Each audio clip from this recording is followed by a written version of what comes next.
Hi everyone. சொந்த வீடு வாங்குறது பெஸ்டா இல்ல வாடகை வீட்டுக்கு போறது பெஸ்டா?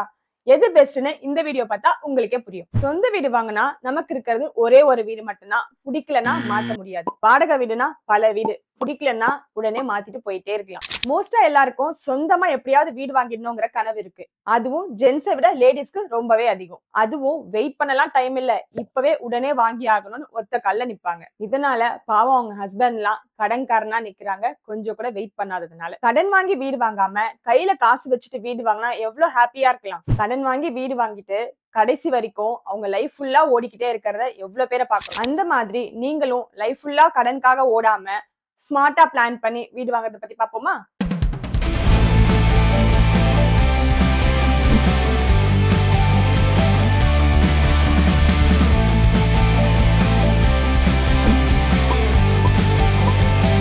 அதுக்கு நான் உங்களுக்கு ஒரு ஸ்மார்ட் ஐடியா சொல்றேன். இப்ப நீங்க 50 lakhsல வீடு வாங்க பிளான் பண்றீங்க. 10 lakhs நீங்க டவுன் பேமெண்ட் பண்ணணும். 40 lakhsக்கு லோன் போடுவீங்க. 20 வருஷம் கண்டிப்பா எடுப்பீங்க. அந்த 20 வருஷத்துக்கு இஎம்ஐ 33,500 ரூபாய். அந்த 40 லட்சம் லோனுக்கு நீங்க பே பண்ண போறது 80 லட்சம். அந்த 50 லட்சம் வீடுக்கு நீங்க டோட்டலா பே பண்றது இன்க்ளூடிங் உங்க டவுன் பேமெண்ட்டையும் சேர்த்து 90 லட்சம் பே பண்றீங்க. அந்த 20 வருஷம் கழிச்சு அந்த வீடு 90 லட்சம் போகுமா அப்படின்னு கேட்டா கொஸ்டின் மார்க் தான். ஏன் அப்படின்னா நீங்க வாங்குற இடத்த பொறுத்து, நீங்க வாங்குற பிளேஸ பொறுத்து.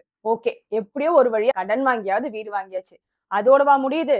இந்த 20 வருஷத்துல வீடோட ரெனோவேஷன், பெயிண்டிங், பிளம்பிங், ஈபி அப்படின்னு அப்பப்பப்பா ஏகப்பட்ட செலவு வந்துகிட்டே இருக்கும். இதுக்கு நான் சொல்ல போற ஸ்மார்ட் ஐடியா என்னன்னா, உங்களால 33,500 ரூபாய் இஎம்ஐ கட்ட முடியும் அப்படின்ற பட்சத்துல நீங்க அந்த இஎம்ஐ ஸ்பிளிட் பண்ணுங்க. 15,000 ரூபாய்க்கு ரெண்டுக்கு போங்க. பேலன்ஸ் இருக்க 18,500 ரூபாவை மந்த்லி எஸ்ஐபில இன்வெஸ்ட் பண்ணுங்க. அதே 20 வருஷத்துக்கு வித் 12% அசியூம் ரிட்டர்ன்ஸ்ல உங்க கையில 20 வருஷத்துக்கு அப்புறம் 1,70,00,000 ரூபாய் இருக்கும். அது மட்டும் இல்ல, நீங்க டவுன் பேமெண்ட்க்கு ஒரு 10 லட்சம் ரூபாய் பே பண்ணுவீங்களா வீடு வாங்குறதா இருந்தா, அந்த 10 லட்சத்தை லம்சமா ஒன் டைமா இன்வெஸ்ட் பண்ணுங்க. அதை அப்படியே விட்டுருங்க 20 வருஷத்துக்கு. வித் 12% அசியூம் ரிட்டர்ன்ஸ்ல அது ஒரு 96 லட்சம். சோ 20 வருஷம் கழிச்சு உங்க கையில 2,66,00,000 இருக்கும். நீங்க இப்பவே வீடு வாங்கணும்னு நினைச்சு 50 லட்சம் ரூபாய் வீடு வாங்கி கடன்காரன் ஆக போறீங்களா, இல்ல கொஞ்சம் வெயிட் பண்ணி ஸ்மார்ட்டா இன்வெஸ்ட் பண்ணி அதுல வர காசு வச்சு 2 கோடி ரூபாய்க்கு ஒரு பங்களா வாங்க போறீங்களா?